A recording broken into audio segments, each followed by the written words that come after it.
আসসালামাইকুম, সবাই কেমন আছেন? দেখতে দেখতে রমজান মাস সব শেষ হয়ে যাইতেছে। 17 রমজান যেহেতু আর রোজা লাগর পাওয়া যাইব না।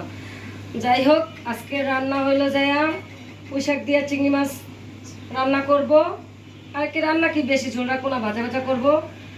আর ভাইয়ের জন্য রান্না করতেছি ঝোল আলু, যাকে বলে ঝোল আলু, কারণ সে তো গোস্ত খায় না। তা এখন আবার এই যে হালকা গোস্ত দিয়ে ঝোল আলু রান্না করতেছে। অন্য কিছু দিলেও খাইবো না, এই যে আলুগুলো খাইবো সব, কিন্তু এই যে গোস্ত এক টুকরাও খাইবো না। এটা যদি কারো ভালো লাগে খাইবো, না ভালো লাগলে তো নাই। এই হলো ভাইয়ের জন্য রান্না আজকে। আর আমাদের জন্য হইলো এই যে মুরগি কষাইতেছি, মাখা মাখা ঝোল করে রান্না করবো। কক মুরগি আনছি, কারণ তো আর সবসময় খাইতে ভালো লাগে না। আর ফার্মটা একটু কমই খাই আমি, মাঝে মধ্যে একটু আনি যদি মন চায়, নাইলে না। এই হলো রান্না।